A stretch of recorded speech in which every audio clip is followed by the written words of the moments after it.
All right, checking the clock. All right, let's talk about encoding. So we encode in MARC, and MARC is organized into sort of three general areas of types of information. You have fixed fields, and these are coded primarily for the computer, so you have letters or numbers that mean very specific things in each field and give the computer stuff that you can use to create the icons in your catalogs that say that this is a book or this is an audiobook. It can give the information that tells the computer that this is in English or that it was published in New York. You know, there's various pieces of information in those fixed fields. You have code and number fields, and these are sort of kind of like fixed fields. There are some codes in there. This is where you'd find like the 007, which makes no sense to any human being, but makes lots of sense to a computer. So you have stuff that's very intensively coded in there, but you also have things like the Dewey Decimal Number that is a little more person-friendly. So those are sort of like a bridge between those fixed fields and the variable data fields where you find the majority of your record, where you find stuff like title and publisher and subject headings and series statement. And those all go in the 1xx to 9xx fields. They can be further specified by adding indicators in some cases. And then you can get even more specific by adding subfields to those fields so that things can get more and more granular, more and more split up into little bits of information that can mean very specific things. This is one of the beauties of MARC. It's also possibly one of the things that's a little intimidating about MARC because it's like, oh my God, which subfield do I use? We'll talk about where you can look for that information a bit today. So here's an example of a MARC record. You can see, in this case, I've given you those fixed fields in the form of the grid. A lot of you probably look at them this way instead of in the 008 and leader combination because honestly, this is a lot easier to look at. We're going to look at both today and talk about how they break down just so you can read that leader 008 combination quickly if you need to. But this is certainly my preferred place to look for this information. Down here, the 020s and the 040, these are code and number fields, so your ISBN, the information about the libraries that cataloged this, and that it's RDA, all of that is coded information that lives in those fields.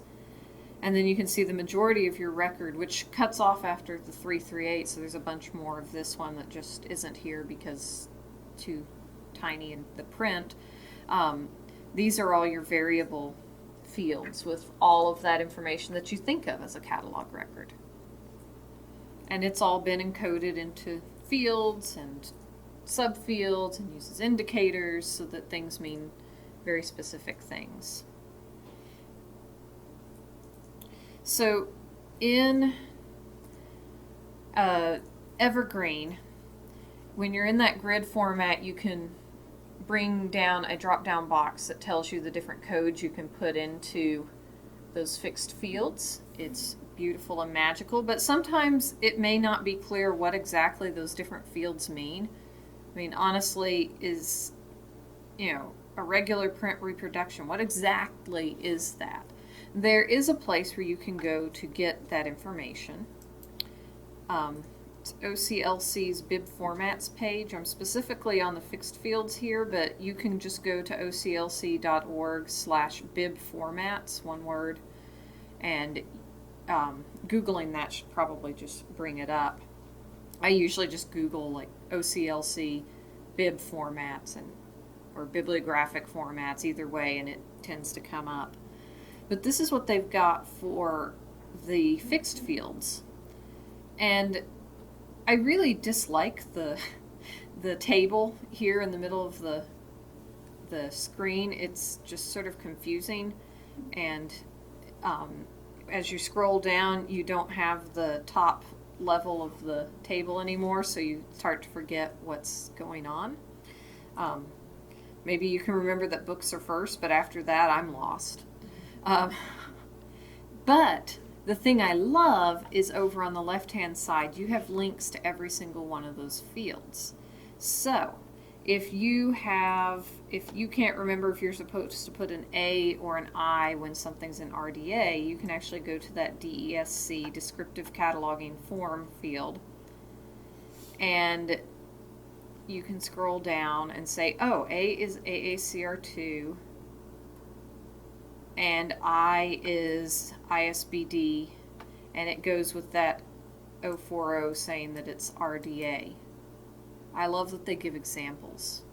Examples are a beautiful thing. For something like illustrations, where you could choose from a lot of stuff, this breaks down what the different codes mean. Honestly, most of the time I just put A and or B for illustrations and maps, and I usually don't get more specific than that in my 300 field either. That's actually a Library of Congress best practice, so to keep life simple, you could just do what Library of Congress does and call everything illustrations unless it's a map. In some cases, like when you're in a special collections, a genealogy collection, it may be important to include something saying that you have a coat of arms or a genealogical table, in which case this comes in really handy, but the rest of the time you can probably get away with A and B.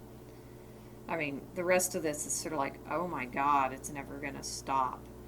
And be really careful with these. I mean, look at the descriptions, like, oh, my poor students, some of you may have done this. Don't put photographs in there if there are photographs in the book. You put photographs in there if there are photographs mounted in the book, meaning there are actual photographs in the book, not reprints of photographs. It doesn't make any sense. But it is what it is.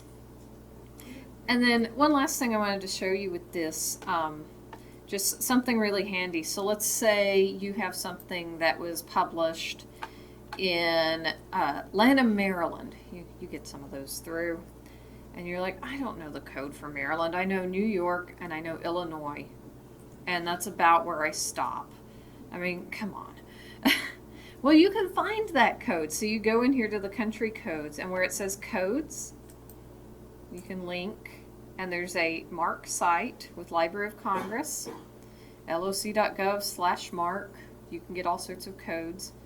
You can actually go to the name sequence and say, okay, I have something in Maryland, so I'm going to go to M and scroll down to Maryland.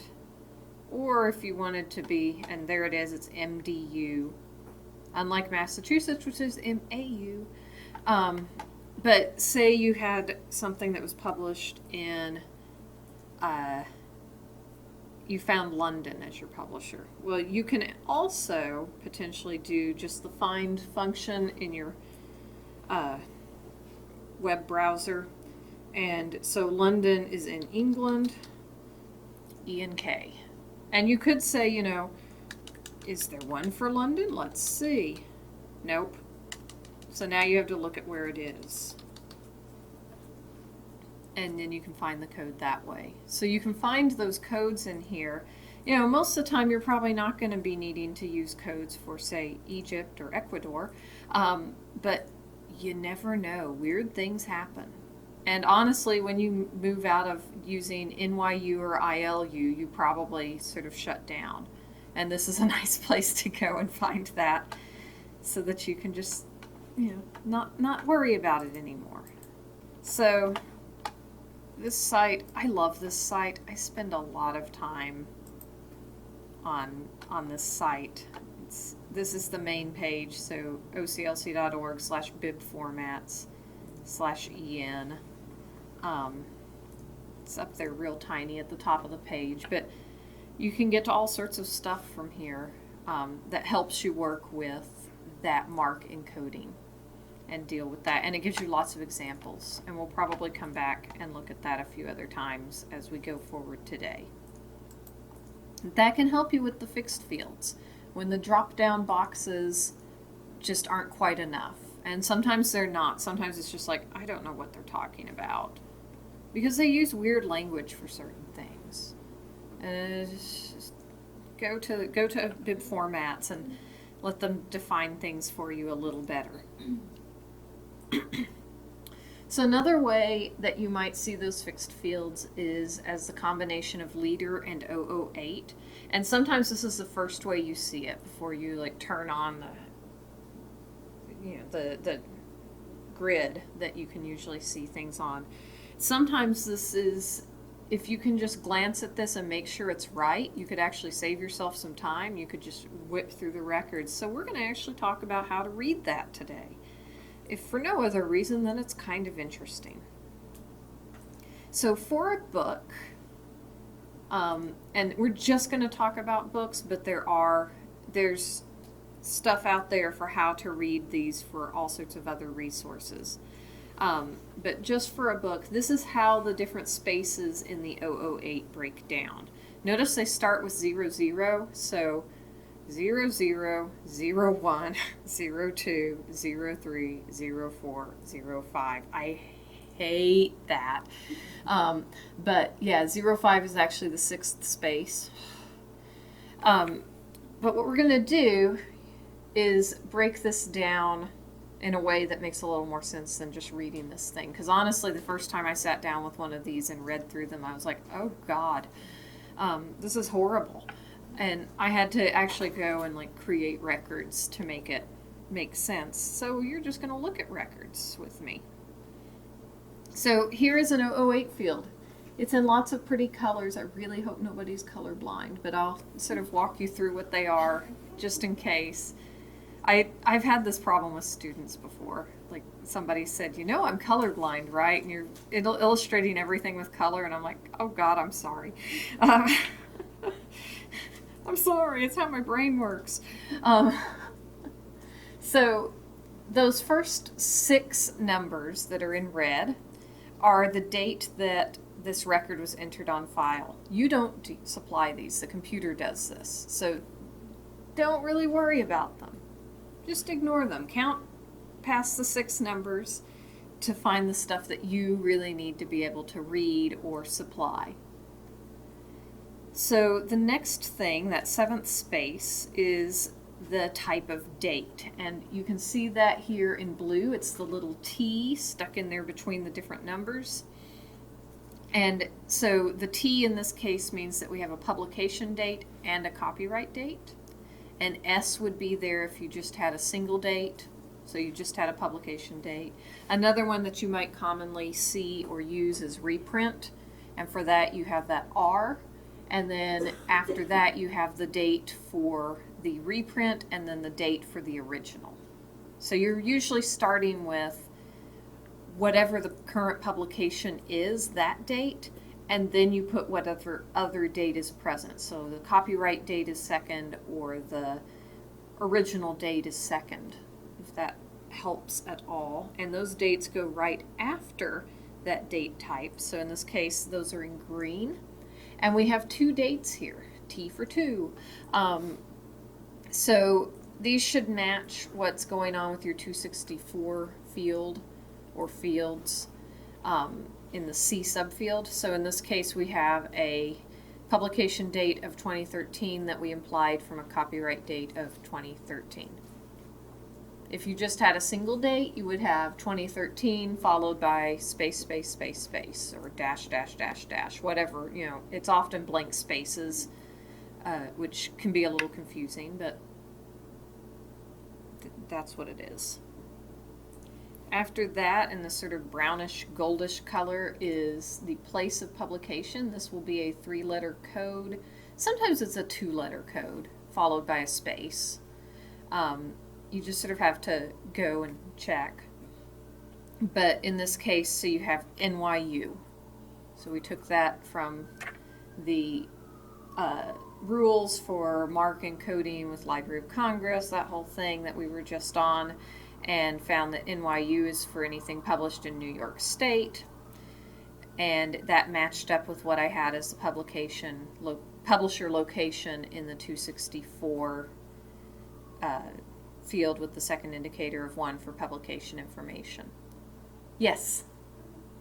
This is probably a really dumb question, I'm sorry. But if you think I have a Western and it had like 10 copyright dates, 10 publication dates, do you feel that with that copy that I have in hand, that I just use the most recent? That's not a dumb question. God, the publishers, the things they do to us. Yeah, RDA rules say take the most recent date. So just use that most recent date. When in doubt, just play it safe. And that differs actually from AACR2, which was like, no, use the first date. God, guys, this doesn't make any sense. And RDA came through and said, no, just use the most recent date, whatever it is. Don't think about it. Because then AACR2 would start categorizing things, like use the original date, unless it was after like 1978 or something. I was like, really? I now have to understand copyright law so that I know when Congress passed some sort of horrible regressive copyright law for recordings so that I can look for that date and change what I'm putting in the record. RDA was just like, no, just put the most recent date. That's one way they made our lives easier. Yes? I've seen it with copyright, 264, where they put 2 copyright dates, the comma in between. No. Okay, take those out. I mean, you can, but why would you? So I just take the most recent one and call it a day. I've seen that, and it's technically okay, but it's really kind of irritating. So I would say just get rid of the extra. So you've got your place of publication. After that, in that sort of grayish color, you have illustration information. This can be up to 4 letters. So you could have A for illustrations, you could have B for maps. Quite often it'll be either A space space space or AB space space, and that's about all you're going to have to do. So usually after the illustration information, you've got a break before the next thing. And that next thing is your target audience. And for this, when you're creating new records or altering old records, keep in mind that this information now must be present in NC Cardinal, just to enhance the way we can search and sort through resources by juvenile, young adult, or adult, to make it easier to find stuff by the age of the reader or the level of the reader. So juvenile is J, young adult is D, adult is E. You will see other codes like A, B, C. These are for different age levels of kids. It's really kind of a pain to try to figure out what fits with what, so J is a good choice. So this is just something to keep in mind. I wouldn't say like go back through all the records and fix these things, but as you're creating records, or if you're already altering a record, go ahead and fix this field. And with time, it'll make things a little more functional for your patrons who want to come in and just find books for juvenile or young adult. And I realize that the lines between those are sort of weird and blurred, but usually you can sort of figure it out. And we saw yesterday, looking at some examples, that sometimes different libraries have different views of what's juvenile or young adult, and so they catalog it in different places. Once that code is in there, go ahead and leave it and don't change it unless you have some sort of really strong opinion, in which case you should probably check with the cataloging committee before you change that. So once it's there, leave it where it is. You can always shelve it somewhere different in your library. So it says it's juvenile, but you're like, I'm putting that in young adult. That's fine. Put it in young adult, but at least just leave the code there for now. There will probably be a better way to work with this later on, one can hope, but for now, this is what you've got. Sort of makes sense so far? Okay. So the next 3 here, form of item, in this case, it's an O, and it's in sort of a bright red color. The O means that this would be an ebook. If you had a large print book right here, you would see a D. So this is a pretty important place to look if you have something that's not a standard, just regular size print book. So right after that age, reading level sort of thing, you will have the type of audience, that's what I'm trying to say, you will have the form of the item. The nature of the contents goes after that, and there are up to 4 letters possible. This is where you put stuff like there's a bibliography. So you might have something there. If it's nonfiction, you might have a bibliography. If it's fiction, you may have nothing sitting here, but that's where that goes. So you can have up to 4 characters there. Quite often you'll just have 1 and then 3 spaces. And then after that, you actually have a space for government publication. I don't have that here, but it would be right at the end of the nature of contents. And you can say that something is, say, a federal government publication or state or local. And that can come in really handy, like for the North Carolina room, because I'm sure you've got fun government documents. Oh, God, government documents. That's another thing I had to do. I swear, if it's out there, I've probably cataloged it. Yeah, those are interesting. So, yeah, you can code for that. Then in the very light gray here, you can't even really see it on the screen, but that's okay. Because honestly, how often are you going to have a conference publication in your public library? Not that frequently. So it's usually just going to be a 0.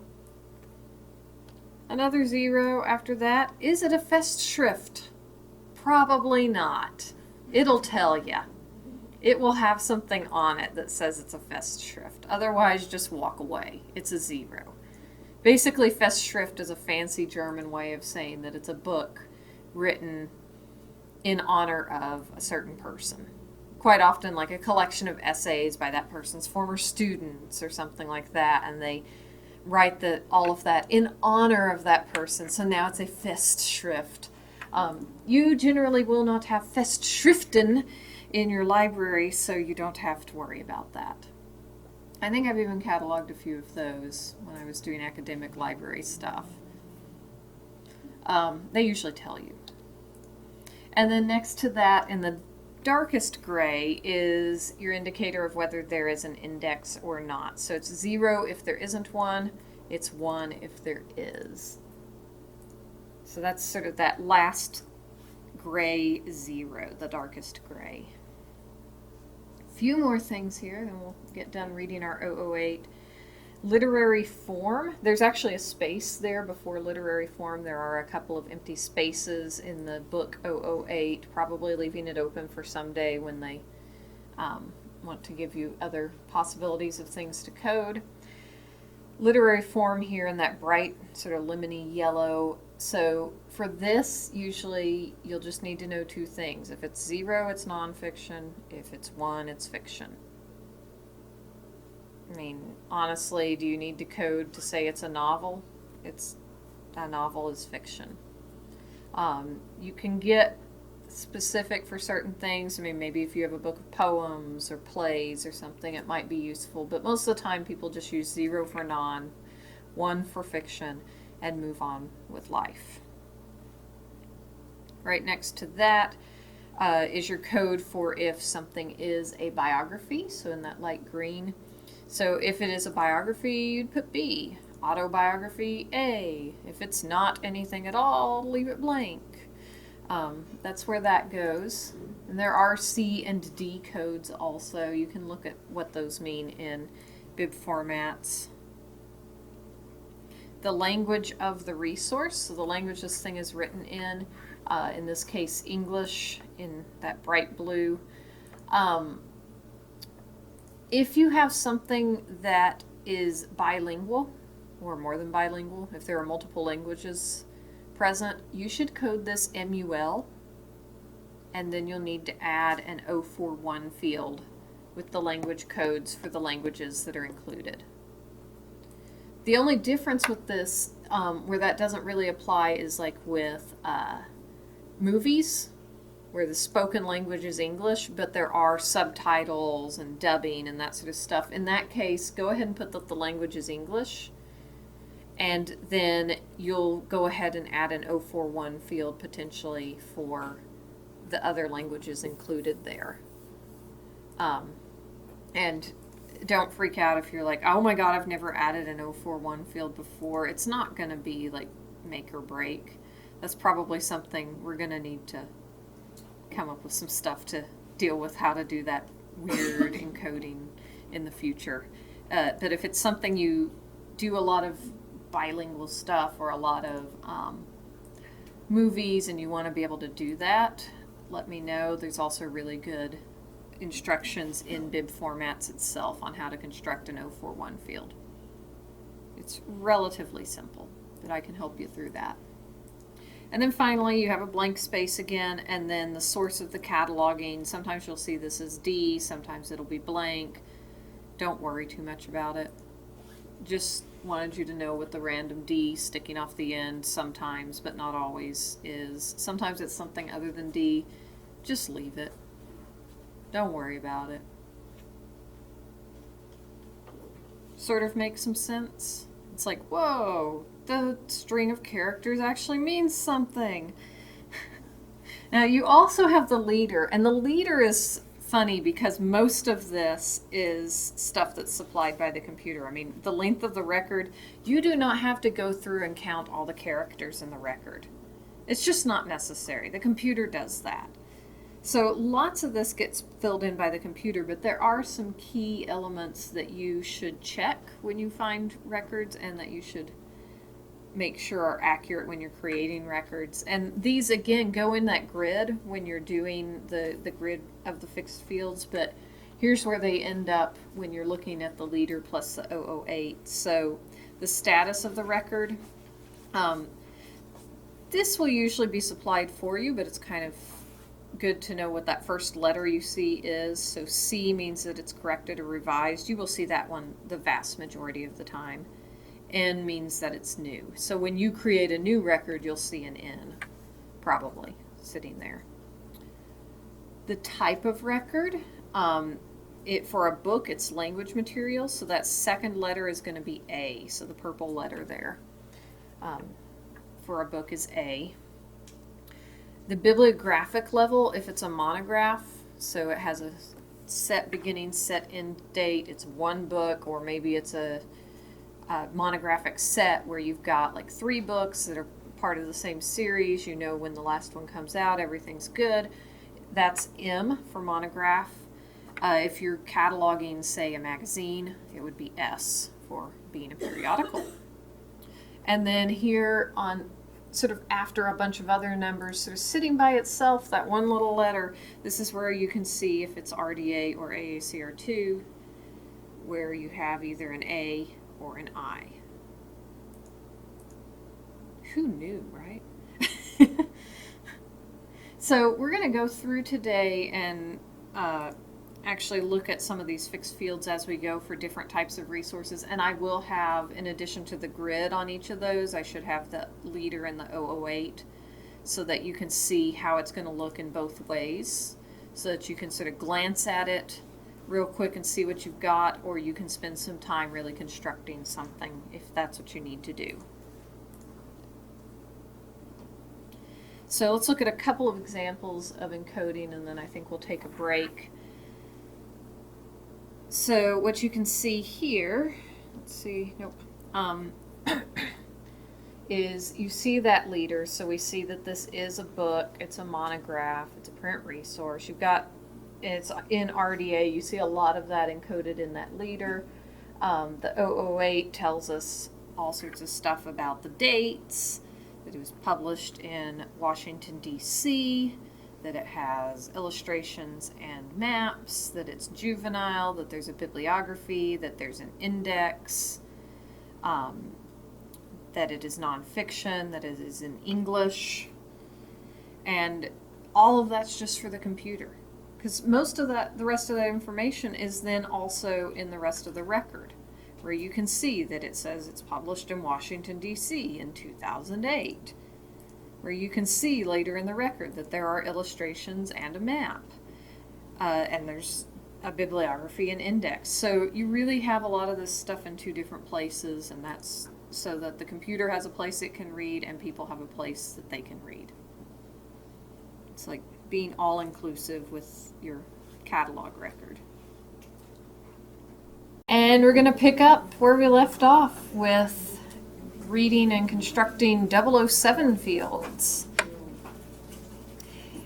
When you have any kind of electronic media, so an ebook, a DVD, audiobook, anything like that, the 007 field must be present. In addition to just providing some useful information in a way that's coded for the computer, possibly more importantly, it helps to create format icons for some of these types of resources. So it's really essential for having the correct format icon show up. And if you're not completely sure what's going on with format icons, we can go look at those. In the best practices, this is in Appendix J. And you can see here it shows you the icon, it tells you the label that goes with the icon, and it also shows you where the computer looks for that information to generate the icon. So for something like a Blu-ray, the only place that the computer finds the information to say this is a Blu-ray is in the 007 field. There are other resources. I mean, you can see with books, there are a whole bunch of places where that information can come from. With a lot of things, there are a couple of places, but DVDs, Blu-rays, there's really only one place where you can put that information in the encoding. So it's really important that it is in the correct place and that it's right, and that's the 007 for those resources. So this is a nice place to look to see, number one, what the icons actually are, what they should look like, and where you need to put information and what information needs to be there to be able to see the icon you want. So this 007, in addition to creating the icon, though that's plenty, it can also serve to enhance your search and sort capabilities in an online catalog, and it provides that computer readable information that allows the computer to make that sort of thing work. So it's a pretty important field.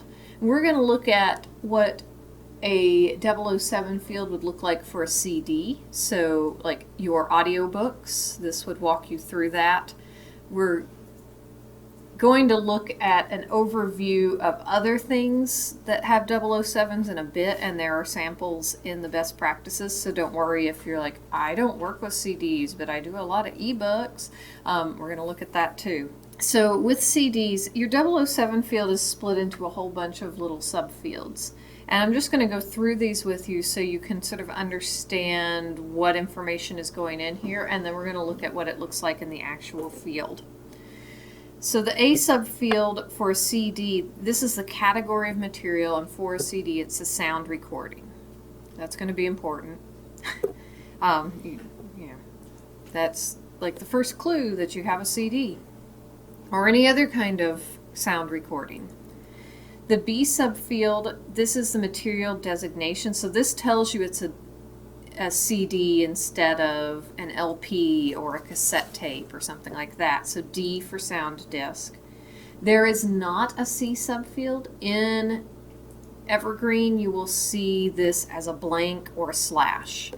And that blank or slash needs to be there because at the last set of workshops we did, one of the students and I tried taking out the blank and it totally screwed up the icon. So we experimented and suddenly this thing was something that it was not. So leave the blank in there. You learn from doing, right? See if you can break it, and if you can, don't do that anymore. The D subfield is for the speed of the recording medium. For a CD, that is F. Just trust me on that. For the E subfield, this one can change. So this is one that you need to look at. This is for the playback channels. So you may have something where you don't know the playback channels. This happens a lot. So you'll see a lot with a U in that position for unknown. But if the resource tells you that it's stereo or surround or mono, then you can put in that code here, and that gives your patrons vital information, something that's useful. However, just because it's useful doesn't mean you need to go looking for it or start trying to put the CD into different machines to see if it plays surround or if it plays stereo or whatever. If it says it, use it. If it doesn't, move on. You don't have enough time for that sort of nonsense. For the groove width or pitch in the F subfield, this is not applicable. This is for records. If your CD has grooves, you have a problem. It's time to deaccession. So at that point, it's like broken, on order. Move on. The dimensions of a CD are in the G subfield are always going to be G for 4 3/4 inches. There are mini discs out there, but I mean, I have a feeling none of you actually have mini discs in your library. If you do, look it up. It's special. It's just a different code, but you know, that's something weird that you sometimes have to deal with. Tape width and tape configuration, these are not applicable. So this is for if you had a cassette tape or a DAT, something where you have tape involved. So just not applicable. The kind of disc, you're usually going to have mass produced. Though some of you may have local musicians who give you recordings or something like that, something where it's like a one-of-a-kind thing, there is a code for that. And you can just look on bib formats to find out what that is. Most of the time it'll be mass produced. The kind of material is going to be plastic with metal, or M. Again, with the kind of cutting, not applicable. Please no, not with your CDs. That's a record thing. Special playback would be E for a digital recording, and generally the capture and storage is going to be D because it's stored digitally on a disk. You'll see 007 fields for CDs that leave some of this out. If it's the only thing on the record that you see that's wrong, you probably don't need to do anything about it, but if you're fixing other stuff, go ahead and copy and paste in the rest of the information. And again, you don't have to reinvent the wheel with this one. All the 007 fields you'll probably need are in the best practices in a form that you can actually copy and paste them in. The only thing you'll need to do is remember that there are certain places where you do need to double check that you have the correct code. So in this case with the CD, I've got that in red. So that E subfield, that's where you're saying the playback channels. That changes from resource to resource potentially. So that's one thing you'd need to check. The rest of it's always the same for a CD. So copy and paste. And what you'll usually be putting in, I show you here how they break down with all the subfields, but you'll usually have a 007 that looks like the bottom one, where it's just a string of nonsense, which is sort of what the first one is. But here they took out the subfield nonsense. And you can just copy and paste that out of the best practices and put it into your record. Magic. There are other 007s. I've broken them down here, and again, in the best practices, you can find them without the all the subfield coding, so you can just paste them in. So any CD is going to have that same coding minus the E subfield that you need to evaluate. With DVDs and Blu-rays, you'll see that it's pretty much all the same. The D subfield you'll need to check. This is where you put in information about whether it's color, black and white, or both. And the I subfield, this is the playback channels. So stereo, surround, you code for those. So you need to check those two places.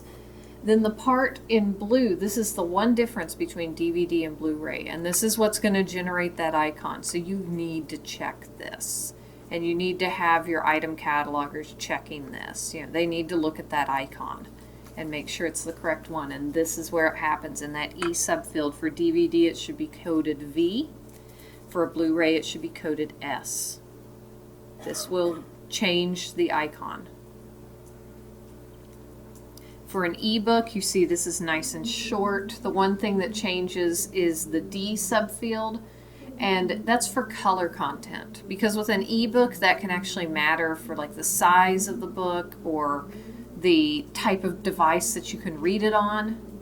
So in this case, the B means that it's black and white, but there's also a code for color. I think there might be one for grayscale. I don't remember. But that's one to check out. And then if you have a playaway, God, these are a pain, aren't they? Here's how that breaks down. So you'll have, and again, in the best practices, you actually end up with two 007 fields, one for the electronic resource and one for the sound resource. And you can see that second 007 looks exactly like the one for the CD. Yes? If we have an item that has DVD and Blu-ray in the Yes. same pack, we should put Both of those. Yep. Exactly, yeah, and that happens where you'll have a DVD and a Blu-ray, and we actually we did an example yesterday in the item cataloging where we had one that had both of the icons.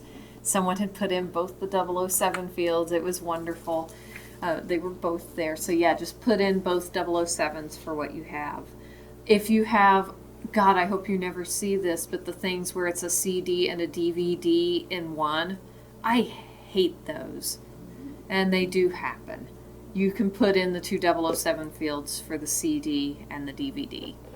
So you can have multiple 007s, and they'll create the multiple icons if need be. Any other questions with those? So those aren't too bad. They're not horrible, especially because you can copy and paste. Copying and pasting is good.